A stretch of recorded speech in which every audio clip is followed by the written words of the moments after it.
તેઓની સાથે લોકલાડીના ધારાસભ્ય પણ અહીંયા કન્યાકુમારી સાથે ડોક્ટર બાબા સાહેબ આંબેડકરના તસવીરને દીપ પ્રાગટ્ય કરી અને ફુલહાર કરશે। અહીંયા કન્યાકુમાર આપનું હાર્દિક સ્વાગત કરીએ છીએ। અહીંયા મોદી સાહેબ तुम आगे बढ़ो, मोदी साहब तुम आगे बढ़ो। અહીંયા આપણા યુવા નેતા ડોક્ટર બાબા સાહેબ આંબેડકરની તસવીરને દીપ પ્રાગટ્ય કરી અને લોકલાડીના ધારાસભ્ય પણ દીપ પ્રાગટ્ય કરી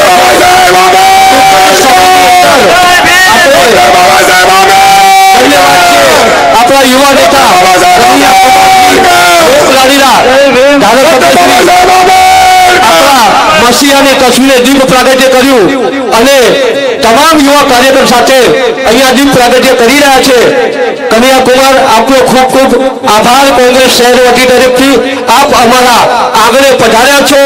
આપણે સાંભળવા માટે હજારોની સંખ્યાની મેદની આતુરતાપૂર્વક રાહ જોઈ રહી હતી। Doctor Baba Saheb Ambedkar, doctor Baba Saheb Ambedkar.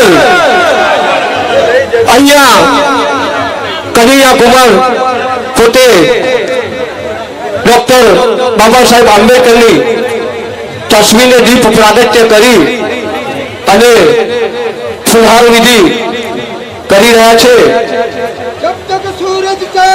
બાબા સાહેબ આંબેડકર અમર રહો, जब तक सूरज चांद रहेगा बाबा तेरा नाम रहेगा, जब तक सूरज चांद रहेगा बाबा तेरा नाम रहेगा, जब तक सूरज चांद रहेगा बाबा तेरा नाम रहेगा, जब तक सूरज चांद रहेगा बाबा तेरा नाम रहेगा, जब तक सूरज चांद रहेगा बाबा तेरा नाम रहेगा। डॉक्टर बाबा साहेब आंबेडकर अमर रहो, डॉक्टर बाबा साहेब आंबेडकर अमर रहो, डॉक्टर बाबा साहेब आंबेडकर अमर रहो, डॉक्टर बाबा साहेब आंबेडकर अमर रहो, डॉक्टर बाबा साहेब आंबेडकर अमर रहो, डॉक्टर बाबा साहेब आंबेडकर अमर रहो।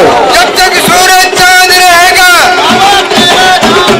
जब तक सूरज चांद रहेगा, बाबा तेरा नाम रहेगा, जब तक सूरज चांद रहेगा। बाबा तेरा नाम रहेगा। जय भीम। હવે બધા મિત્રો પોતપોતાની જગ્યા લઈ લો। સ્ટેજ ઉપર થી આજુબાજુ તમામ મિત્રો પોતપોતાની જગ્યા લઈ લો। ટૂંક જ સમયની અંદર આપણે કાર્યક્રમની શરૂઆત કરવા તરફ જઈ રહ્યા છે। સ્ટેજ ઉપર જે મહાનુભાવો બેસવાના છે તે સિવાય સ્ટેજ ઉપરથી બધા નીચે ઉતરી જાઓ। જે સ્ટેજ ઉપર મહાનુભાવોનું પ્રોટોકોલ નિયમ મુજબ બેસાડવાના છે તે સિવાય તમામ લોકો નીચે બેસશે। નીચે બેસવાની વ્યવસ્થા કરી છે। ભાઈ મિત્રો, જે આગળના સ્ટેજ ઉપર જે મહાનુભાવો છે આમંત્રિત એ જ બેસે, બાકીના જે દલાલા હોય એ પણ પાછળ બેસી જાય। સ્ટેજની આગળ ઉભેલા મારા કાર્યકર્તાઓને નમ્ર અરજ કે આગળનું સ્ટેજ ખાલી કરે। અહીંયા ઓ બાળાઓ, ગાયત્રી પ્રાથમિક શાળાની બહેનો રાજ તિલક કરી રહી છે। આપણે અહીંયા જે ફુલહાર વિધિ કન્યાકુમારી કરવા જઈ રહ્યા છે તેમાં અશોકભાઈ પરમાર, મહેશભાઈ પટેલ, ધનજીભાઈ પરમાર, સાધુલાખાન પઠાણ આ તમામે તમામ મંચસ્થ મહાનુભાવો કન્યાકુમારને ફુલહારથી સ્વાગત કરશે। ગાયત્રી પ્રાથમિક શાળાની બહેનો તિલક રાજ તિલક કરી અને અહીંયા આપણે આશીર્વાદ રૂપ આપી રહ્યા છે। આપણે તમામ આગેવાન શ્રીઓ જે એ ફુલહાર વિધિ કરશે કન્યાકુમારને મહેશભાઈ પટેલ, ધનજીભાઈ, અશોકભાઈ પરમાર આપણા લોકલાડીના ધારાસભ્યશ્રી તથા કન્યાકુમારને ફુલહારથી આપણા આગળ સ્વાગત કરશે। અહીંયા આપણા કન્યાકુમાર અને આપણા ધારાસભ્યએ ગાયત્રી પ્રાથમિક શાળાની બાળાઓ રાજ તિલક કરી અને આશીર્વાદ આપી રહ્યા છે। તમામ જનતા પણ આશીર્વાદ આપી રહી છે। તમામ કલોલ કોંગ્રેસ સમિતિ તરફથી હાર્દિક આભાર પ્રગટ કરીએ છીએ. હવે આપણા આગેવાન શ્રીઓ, આપણા લોકલાડીલા ધારાસભ્ય શ્રી અને કનૈયા કુમારજીનો ફુલહારથી જોરદાર સ્વાગત કરી રહ્યા છે. અશોકભાઈ આગેવાન શ્રીઓ દ્વારા, તમામ કોંગ્રેસના મંચસ્થ મહાનુભાવો દ્વારા કનૈયા કુમાર અને ધારાસભ્યશ્રીનું ભવ્ય સ્વાગત કરી રહ્યા છે. આપ તમામ કોંગ્રેસના કાર્યકર્તાઓનો ખૂબ ખૂબ આભાર. આપણે આગળ જે પધાર્યા છે મહેમાનોનો પણ હવે અહીંયા કનૈયા કુમાર અને લોકલાડીલા ધારાસભ્યનું યુથ કોંગ્રેસ દ્વારા સ્વાગત કરવામાં આવશે. સ્ટેજની આગળ ઉભેલા તમામ કાર્યકર્તા મિત્રોને નમ્ર અરજ કે સ્ટેજની આગળ પોતાની જગ્યા છોડે. યુથ કોંગ્રેસ દ્વારા કનૈયા કુમારનું તથા લોકલાડીલા ધારાસભ્યનું હાર્દિક સ્વાગત રવિભાઈ રૂપાણીના નેજા હેઠળ તમામ યુવા યુથ કોંગ્રેસ તરફથી કનૈયા કુમાર અને ધારાસભ્યશ્રીનું સ્વાગત કરી રહ્યા છે. અહીંયા તમામે તમામ યુથ કોંગ્રેસ સમિતિના તમામ કાર્યકર્તાઓનો કોંગ્રેસ શહેર વતી આભાર પ્રગટ કરીએ છીએ.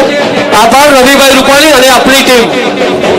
અહીંયા આપણો કાર્યક્રમ ઝડપથી ચાલુ થાય અને આપણા યુવા નેતાને સાંભળવાની તક મળે તો સ્ટેજની આગળ ઉભેલા તમામ મારા કાર્યકર્તાઓને નમ્ર અપીલ છે કે તેઓ પોતપોતાની જગ્યાએ નીચે બેસી જાઓ. આપણે ટાઈમનો અભાવ હોવાથી અહીંયા ગેલાભાઈ તલવાર દ્વારા કુમારનું સ્વાગત કરે છે. ગેલાભાઈ દ્વારા તલવારથી સ્વાગત કરી રહ્યા છે. એ પછી આપણા હિન્દી પ્રમુખ શ્રી દુબેનન શ્રી અમની ટીમ સાથે હેલો અહીંયા હવે આપણે ટૂંક જ સમય કાર્યક્રમ ચાલુ કરી દઈએ છીએ. તમામે તમામ મિત્રોને નમ્ર અપીલ, ટાઈમ ઓવર છે તો આપણા લોકલાડીલા ધારાસભ્ય શ્રી બળદેવજી ઠાકોર બે શબ્દો કહેશે. બળદેવજી ઠાકોર આપણે કનૈયા કુમાર પોતાની ચૂંટક વાણીમાં આપણને સંબોધન કરશે. કનૈયા કુમાર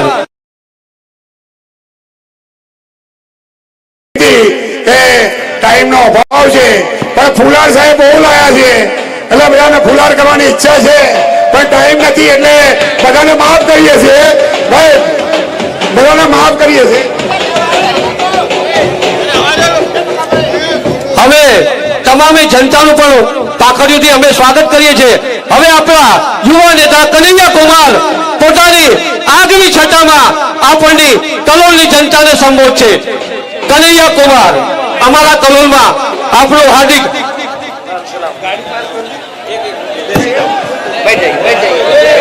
મિત્રો આગળ બેસી જાઓ.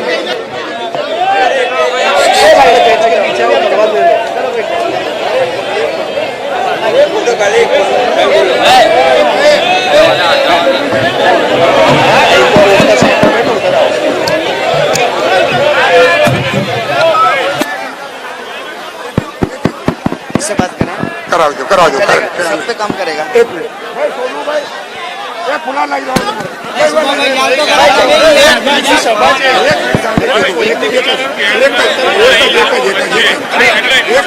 भाई काम कर रहा है. अरे भाई આપણે જેની આતુરતાની રાહ જોઈ રહ્યા છે શાંતિ જાળવો.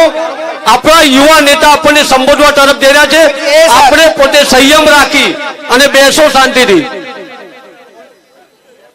કનૈયા કુમારજી આપને નમ્ર અરજ કે આપનું વક્તવ્ય શરૂ કરે.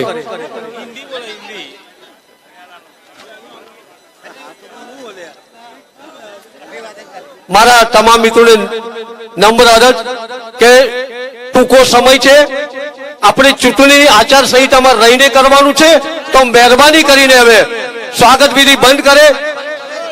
સ્વાગત વિધિ બંધ કરે.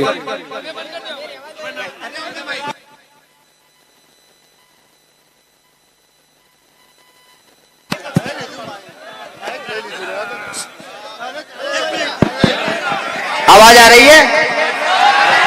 सबको आ रही है? सबसे पहली बात तो ये कि मुझे गुजराती नहीं आती है। मुझे गुजराती का बस 2 लाइन आता है, मजामा छो सारू छे। तो मैं आपसे हिंदी में बोलने की इजाजत चाहता हूं। इजाजत है क्या? हिंदी चलेगी? बहुत बहुत धन्यवाद, बहुत शुक्रिया। मेरी आवाज जहां तक पहुंच रही है, इस विधानसभा के, कलोल के, अहमदाबाद के, गुजरात के सभी आदरणीय बुजुर्गों का, नौजवान दोस्तों का, माताओं बहनों का, प्यारे बच्चों का, खेती करने वाले, किसानी करने वाले, बिजनेस करने वाले, नौकरी करने वाले, ठेला चलाने वाले, रिक्शा चलाने वाले, मेहनत मजदूरी से, अपने खून पसीने से अपने परिवार का भरण पोषण करने वाले आप तमाम गुजरात की मेहनत का आवाम का क्रांतिकारी इस्तकबाल करता हूं। आपका हार्दिक अभिनंदन करता हूं। आपको जय भीम कहता हूं। जय भीम, जय भीम। दोस्तों, मैं अपनी 2-4 बातें आपसे करूंगा। उससे पहले मैं इस मंच से मोरबी में जो दर्दनाक हादसा हुआ है, उस हादसे के चलते जिन लोगों ने अपने को खोया है, उनके प्रति संवेदना व्यक्त करता हूं। जिनकी मौतें हुई हैं, उनको श्रद्धांजलि देता हूं। और इस श्रद्धांजलि के साथ बिना किसी औपचारिकता के आदरणीय मंच को कांग्रेस पार्टी के मौजूदा विधायक, पूर्व विधायक और अलग अलग फ्रंट के सभी कार्यकर्ताओं और नेताओं को, आप तमाम लोगों को धन्यवाद देता हूं कि आपने मुझे अपने बीच आने का अवसर दिया है। इसके लिए मैं आपको शुक्रिया अदा करता हूं। दोस्तों, मैं पहली बार गुजरात आया था ऊना आंदोलन के दौरान। ऊना की घटना आप लोगों को याद है, किस तरीके से नौजवानों को बांध करके पीटा गया। और उस आंदोलन के दौरान ही एक दोस्त बना जिसका नाम जिग्नेश मेवानी है। पहले अपक्ष से एमएलए थे, अब भारतीय राष्ट्रीय कांग्रेस के गुजरात प्रदेश के वर्किंग प्रेसिडेंट हैं। और आजकल जब मैं गुजरात आता हूं तो लोगों को कहता हूं, मेरा हार्दिक स्वागत मत कीजिए, आप सिर्फ स्वागत कीजिए। ये बात का जिक्र मैं इसलिए कर रहा हूं कि आपने पिछले कुछ सालों में एक चीज देखा होगा। जो लोग सत्ता में बैठे हुए हैं, उनको कुर्सी का अहंकार हो गया है। वो अपना दिन भूल गए हैं कि वो साधारण राजनीतिक कार्यकर्ता हुआ करते थे। जब से साधारण राजनीतिक कार्यकर्ता मंत्री, मुख्यमंत्री और प्रधानमंत्री बने हैं, सत्ता का घमंड हो गया है। तो मैं आपके बीच जो 2-4 बातें कहने के लिए आया हूं, उससे पहले यह कहना जरूरी है कि चुनाव के वक्त हर कोई, हर पार्टी अपनी पार्टी के बारे में और अपने कैंडिडेट के बारे में अच्छी अच्छी बातें करता है।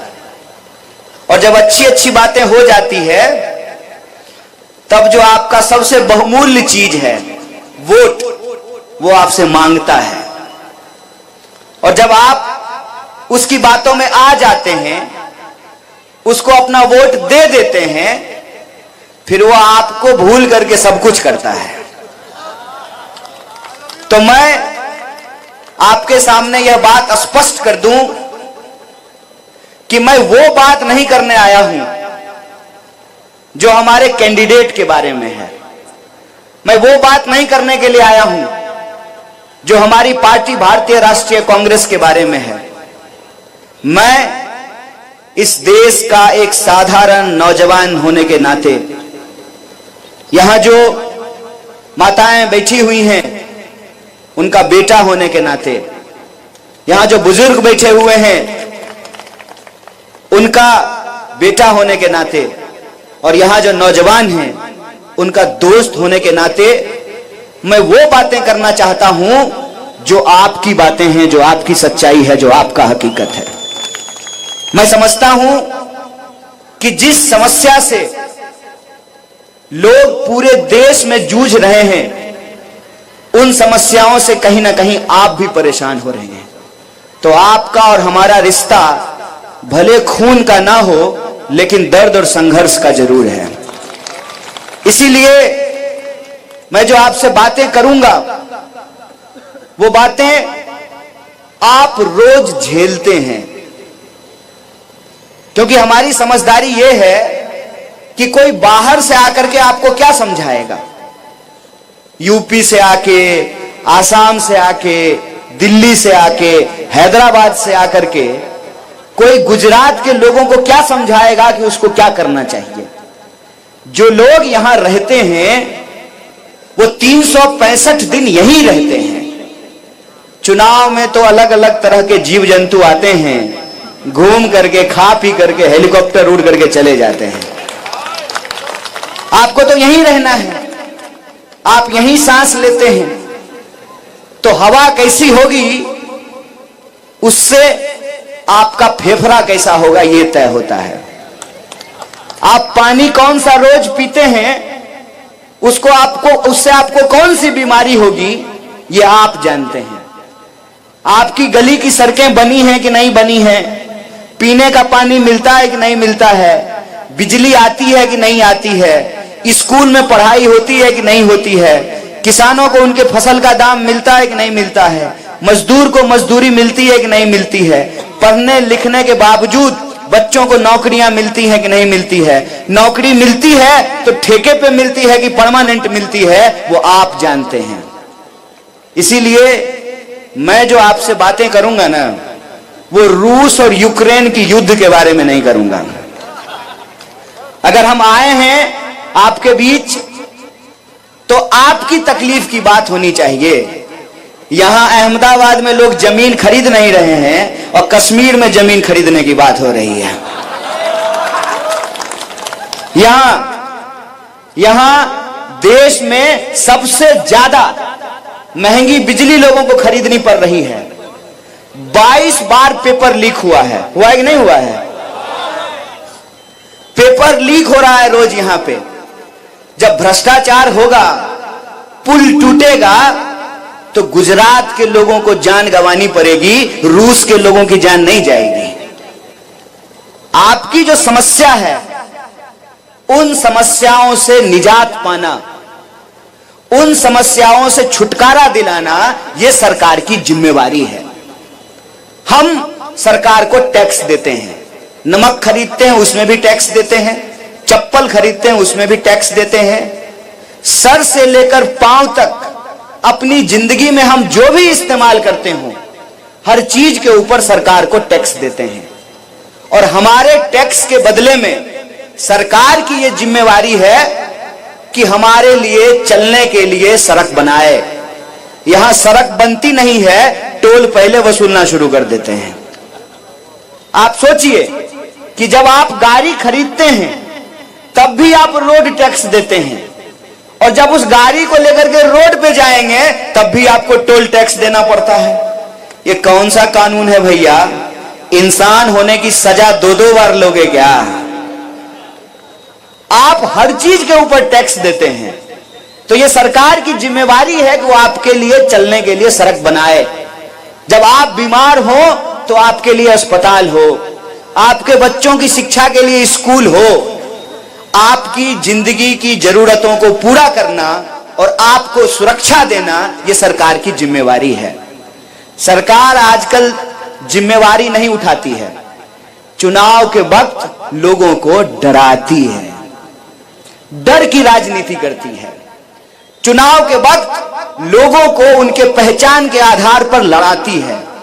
चुनाव के वक्त जो लोगों के सवाल हैं, रोजी रोटी, कपड़ा, मकान, शिक्षा, स्वास्थ्य, सड़क, बिजली, पानी, इन चीजों को छोड़ करके दुनिया भर की बात करती है।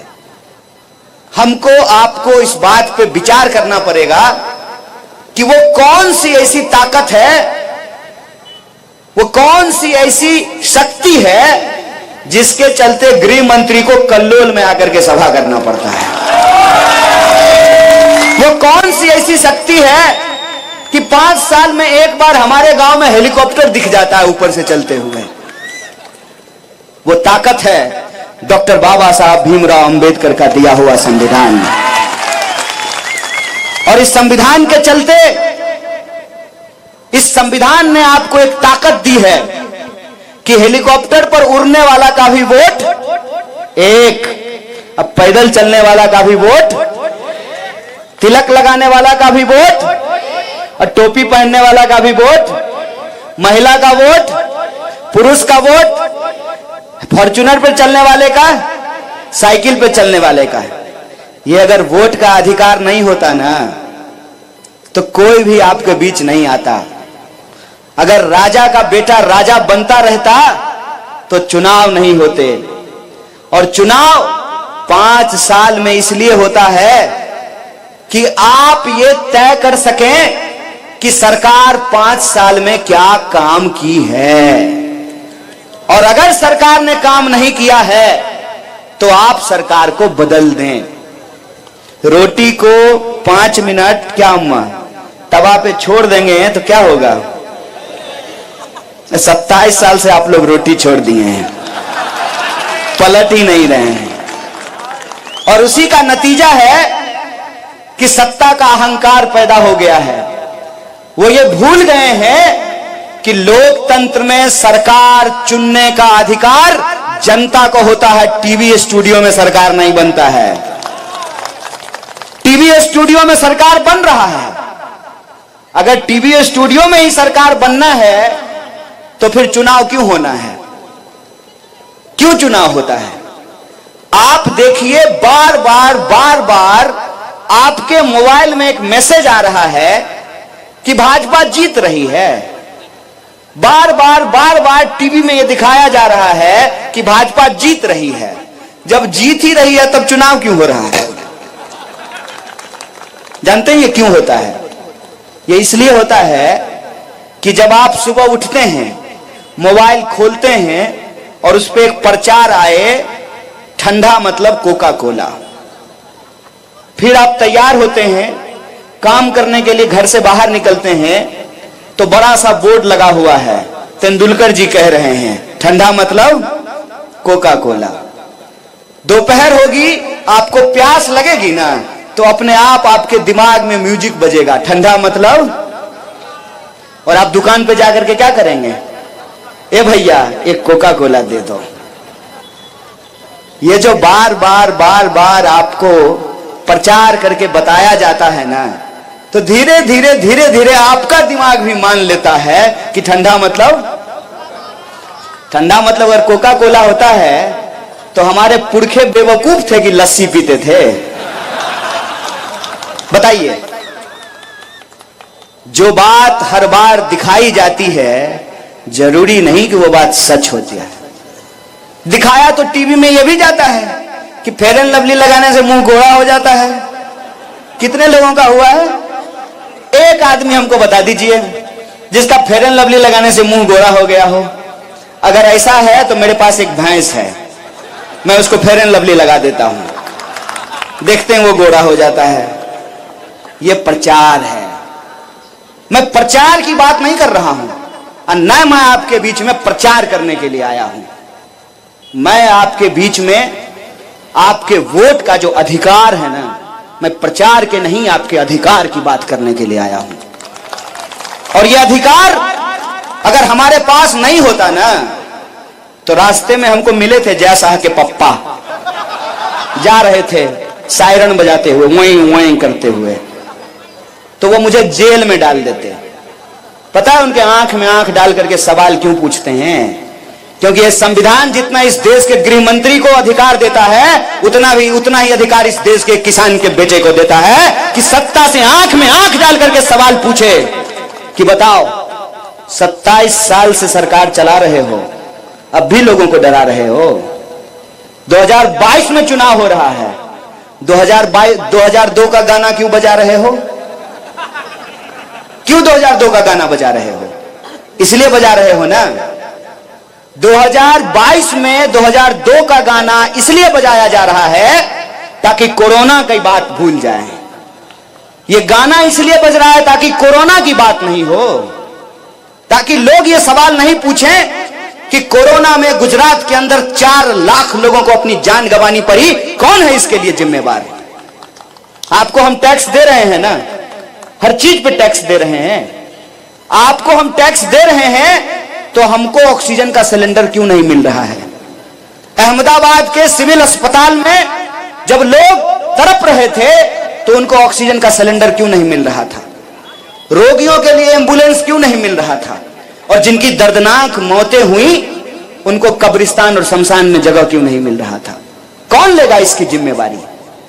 कोई तो होगा इसके लिए जिम्मेवार, और उसकी जिम्मेवारी नहीं तय की जा सके, इसीलिए क्या किया गया है? नई बोतल में पुराना शराब परोसा गया है। एक सवाल आप हमको पूछ करके बताइएगा, अपने मन में भी सोचिएगा कि 3 मुख्यमंत्री बदल दिए गए। साहब, मुख्यमंत्री ऐसे बदलते हैं जैसे लोग शर्ट बदलता है। यह प्रश्न पूछा जाना चाहिए ना कि आनंदीबेन पटेल अच्छी मुख्यमंत्री थी कि नहीं? किसी भी भाजपा के कार्यकर्ता को बुला करके पूछिएगा, आएगा ना वोट मांगने के लिए, कहिएगा ए भाई इधर आ जाओ, बैठो, चाय पियो, आओ हम भी चाय पर चर्चा करते हैं। बताओ बताओ कि आनंदीबेन पटेल को मुख्यमंत्री पद से क्यों हटा दिया? खराब थी, अच्छा काम नहीं कर रही थी। अगर अच्छा काम नहीं कर रही थी तो राज्यपाल क्यों बना दिए? क्यों बनाया राज्यपाल? और अच्छा काम कर रही थी तो हटा क्यों दिए? रूपानी जी को मुख्यमंत्री क्यों बनाए? अगर अच्छा काम कर रहे थे तो हटाया क्यों? और अगर बुरा काम कर रहे थे तो पार्टी से निकाला क्यों नहीं? सिर्फ एमएलए का टिकट क्यों काटा? पार्टी से बाहर कर देते। एक आए हैं भोपा भाई। भोपा भाई को मैं एक दिन प्रधानमंत्री के कार के पीछे दौड़ते हुए देखा और एसपीजी वाला उनको साइड कर रहा था। अहमदाबाद जब मैं आया तो मैं भाजपा का पोस्टर देख रहा था, पोस्टर में भी उनको साइड कर दिया गया है। आप बताइए, गुजरात के मुख्यमंत्री का क्या नाम है? याद है ना कि भूल गए? नरेंद्र मोदी देश के प्रधानमंत्री हैं, गुजरात के मुख्यमंत्री नहीं हैं। गुजरात के मुख्यमंत्री का नाम है भूपेंद्र पटेल। यह अदला बदली क्यों हो रहा है? यह अदला बदली इसलिए हो रहा है ना कि आप तय ही नहीं कर सकें कि गुजरात में जो भ्रष्टाचार पैदा हुआ है, जिसके चलते मोरबी की दर्दनाक हादसा हुई है, 22 बार पेपर लीक हुए हैं, किसानों को आत्महत्या करनी पड़ रही है, 45 साल में सबसे ज्यादा बेरोजगारी है, जीएसटी और नोटबंदी के चलते छोटे व्यापारियों को नुकसान हुआ है, इसकी जिम्मेवारी न तय की जा सके।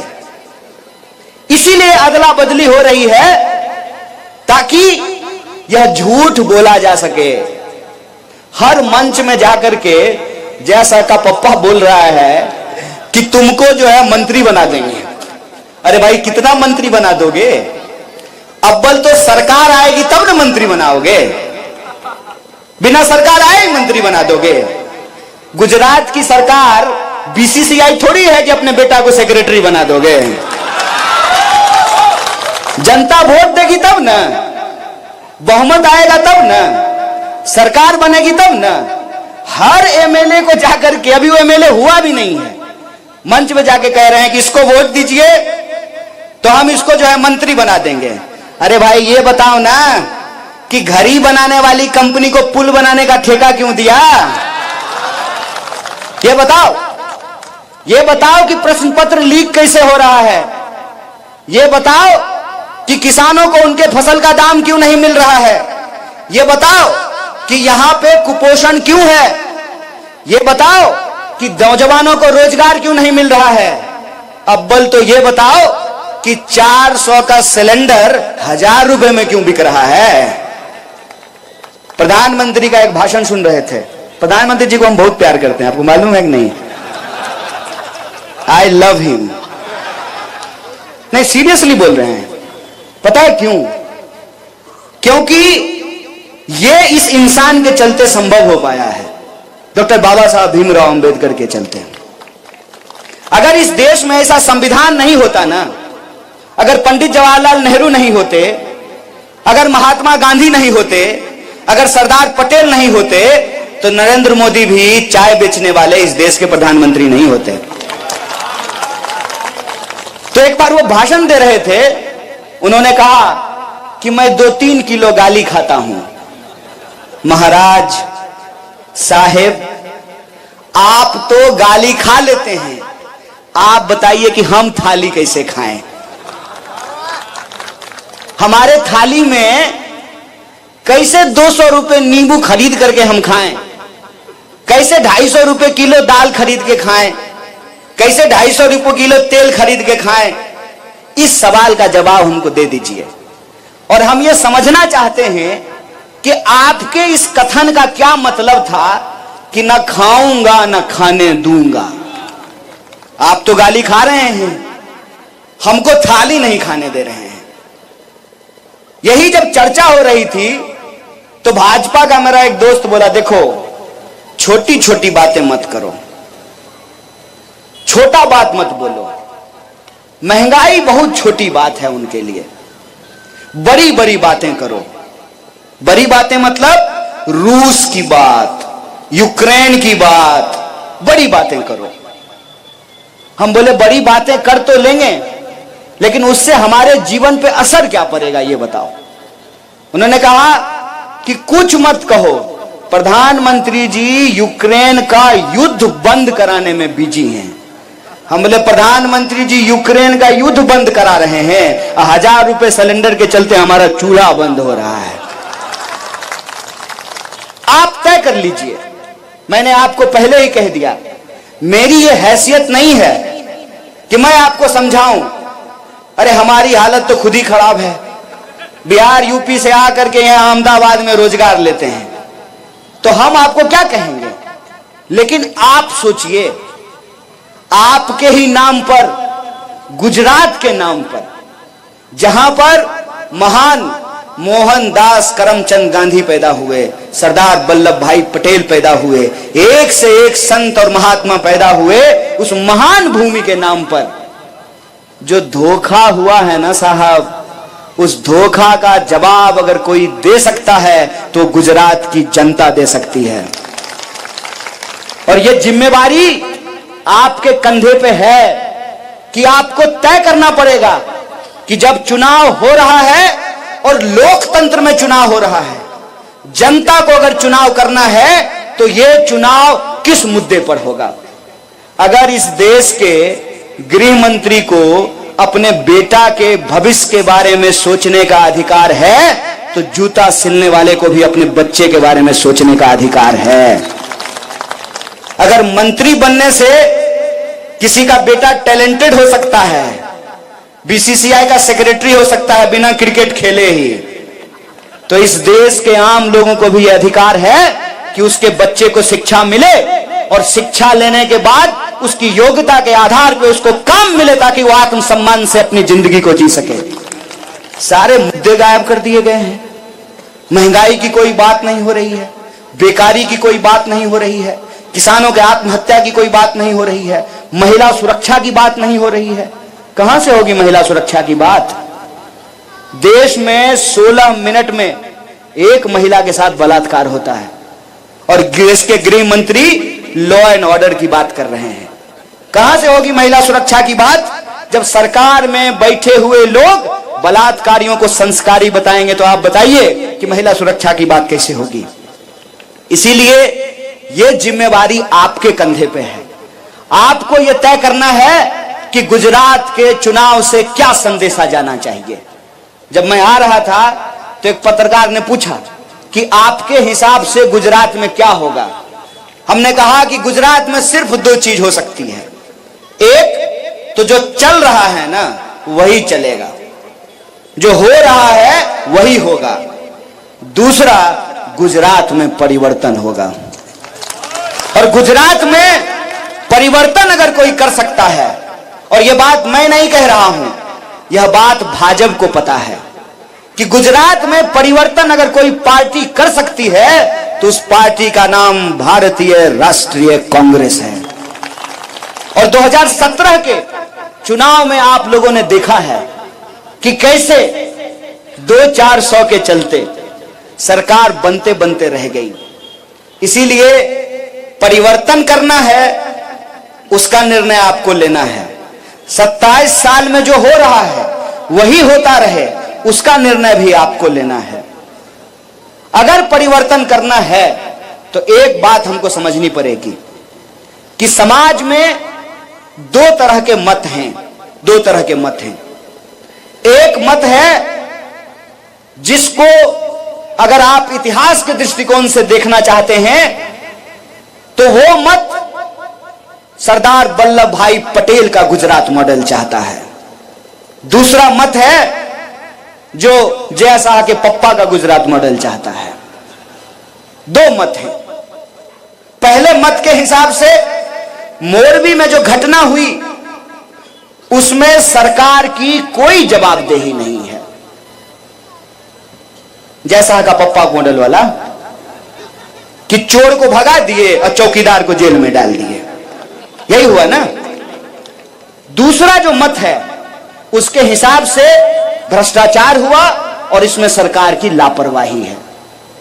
जो सरकार की कोई जवाबदेही नहीं मानते हैं वो एक तरफ हैं, उनका आप कुछ नहीं कर सकते हैं।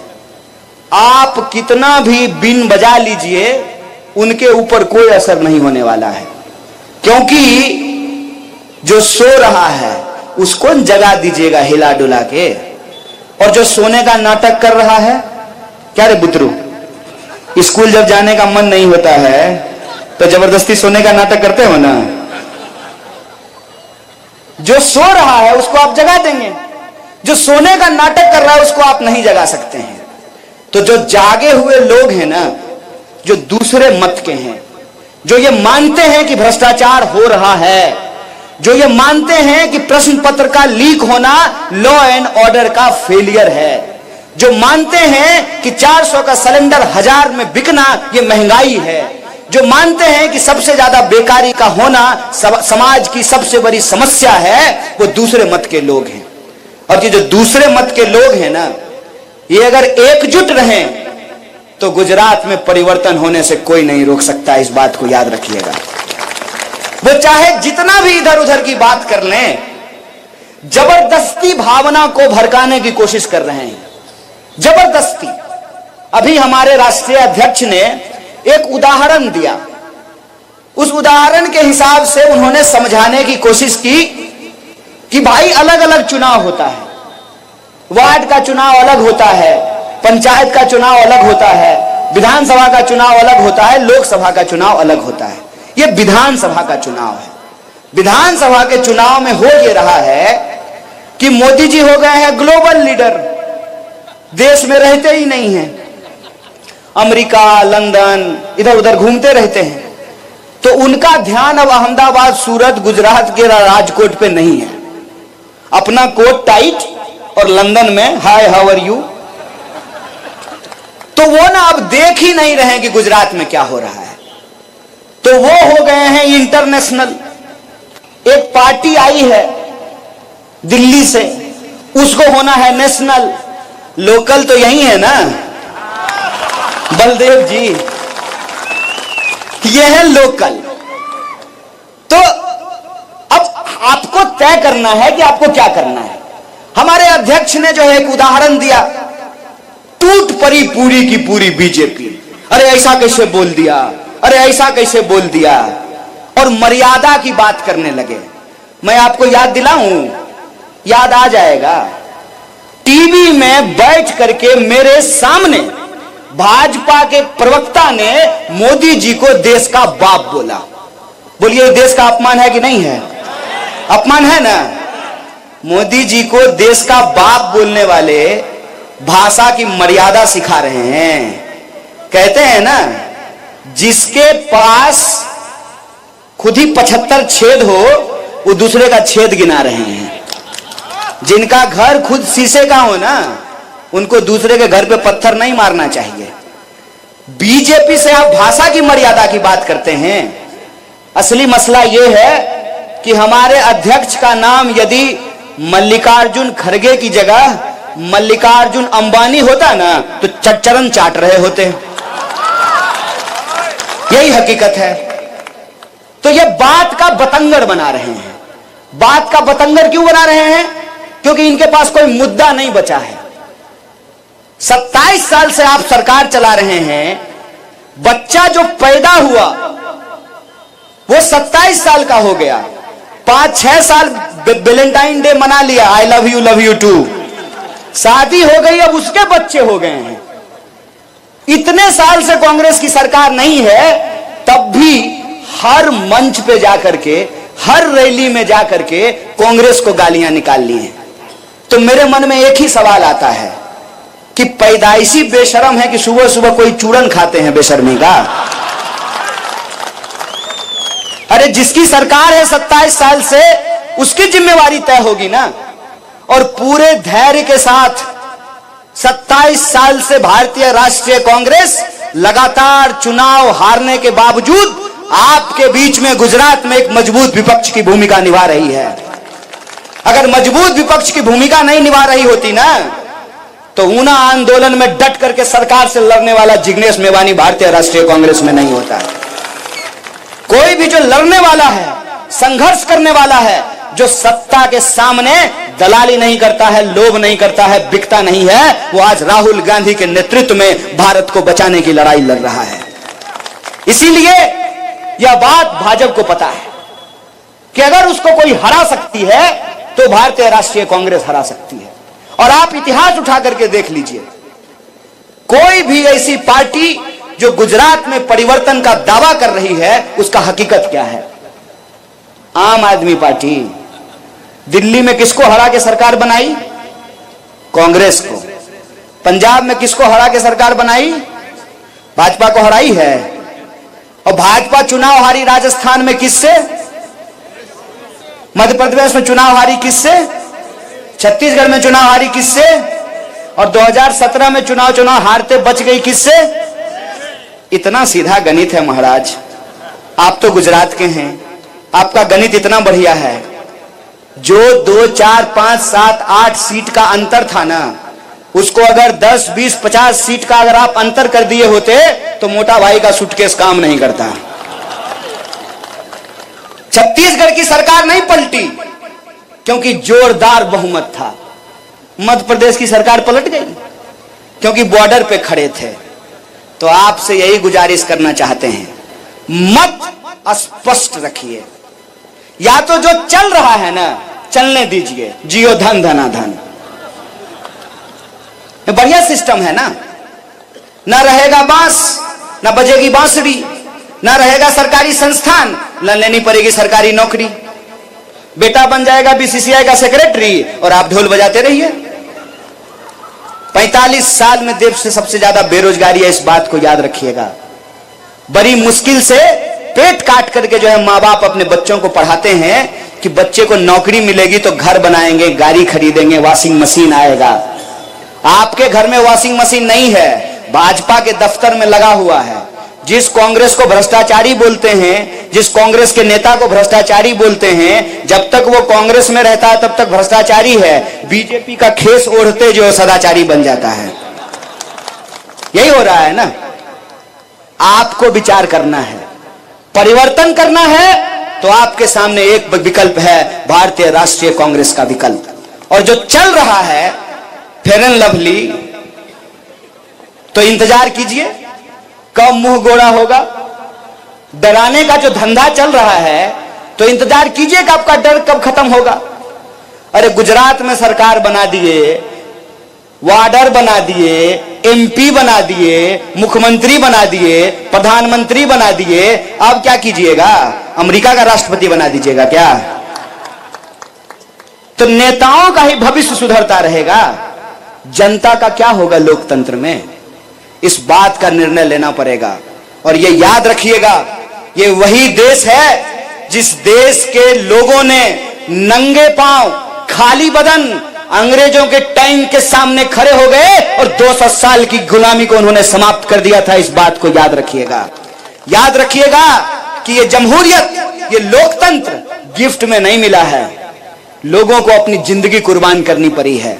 और जो लोग सत्ता का अहंकार में बैठ करके उनको लगता है कि हम परिवर्तन नहीं होने देंगे, अगर उसको कोई सबक सिखा सकता है, उनको कोई याद दिला सकता है कि जनता लोगों को कुर्सी पे बिठाती है और जब जनता चाहेगी तो कान पकड़ करके कुर्सी से नीचे भी उतार देगी, यह काम आपके हाथ में है। और यह काम अगर आप करने के लिए तैयार हैं तो एक बात याद रखिएगा, दिल दीजिए ना तो पूरा दीजिए। जब परिवर्तन का मन बना लिए हैं ना, तो इतना जानदार और शानदार तरीके से परिवर्तन कीजिए कि किसी की तिजोरी आपके मत को खरीद ना पाए। इतना शानदार तरीके से परिवर्तन कीजिए, क्योंकि सड़क पार करते हुए अगर धोखा हो जाए, मन में दुविधा हो जाए, तो एक्सीडेंट हो जाता है। जब वोट देने के लिए जाइएगा अपने सवाल पर, तो याद रखिएगा, जैसे एक एक ईंट जोड़ने से घर बनता है, एक एक कदम चलने से मंजिल मिलती है, उसी तरीके से एक एक विधायक को जिताने से बहुमत मिलता है। इस बात को याद रखिएगा।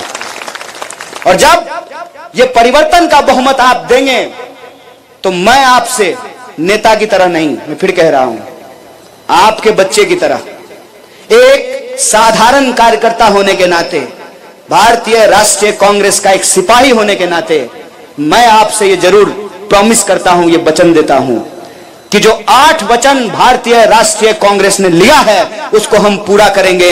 300 यूनिट बिजली फ्री मिलेगी, जो लोग कॉन्ट्रैक्ट पे काम कर रहे हैं उनको परमानेंट नौकरी मिलेगी, पुराना पेंशन बहाल करेंगे, किसानों को मुआवजा मिलेगा, जिन लोगों को जान गंवानी पड़ी है उनको मुआवजा मिलेगा, और जो खतरनाक बीमारी से जूझ रहे हैं उनका मुफ्त इलाज करेगा। जो रोजी रोटी, कपड़ा, मकान, शिक्षा, स्वास्थ्य, बिजली, पानी का सवाल है, उसको राजनीति के केंद्र में लाएंगे, नफरत को हराएंगे, मोहब्बत को जिताएंगे। इसी आशा और विश्वास के साथ कि आप निर्णय लेंगे और गुजरात में परिवर्तन होगा। देश ही नहीं, पूरी दुनिया देख रही है कि सरदार की धरती और गांधी की धरती से एक मोहब्बत का संदेशा आने वाला है। इसी आशा और उम्मीद के साथ एक बार फिर से आप तमाम लोगों का, जिन लोगों तक हमारी आवाज पहुंच रही है, आपको बहुत बहुत धन्यवाद, शुक्रिया। इनकलाब जिंदाबाद। जय हिंद, जय गुजरात। खूब धन्यवाद कन्हैया कुमार जी।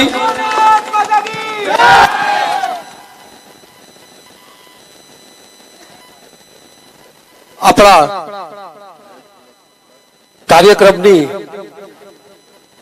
અહીંયા આપણા આજે આપણા આપના કાર્યકર્તા રણસિંહજામાં જોડાઈ રહ્યા છે, તો આપણા કન્હૈયા કુમારની હાજરીમાં અહીંયા એમને ખેસ પહેરાવી અને આજે કોંગ્રેસ પાર્ટીમાં આજે સામેલ કરવામાં આવે છે। કિશનભાઈ રાવળ વિધાનસભા સંગઠન મંત્રી હતા, જ્યોત્સનાબેન રાવળ વિધાનસભા સંગઠન મંત્રી હતા, ફારૂકભાઈ રાણા વિધાનસભા સંગઠન મંત્રી ગાંધીનગર જિલ્લાના હતા। તમામ કાર્યકર્તા અહીંયા આમ આદમી પાર્ટીમાંથી રાજીનામું આપી કોંગ્રેસ પાર્ટીમાં જોડે છે, તેમનું ખેસ પહેરાવી સ્વાગત કરવામાં આવે છે। ખૂબ જ આભાર। અહીંયા કોંગ્રેસ પરિવારમાં આપનું સ્વાગત કરીએ છીએ। અહીંયા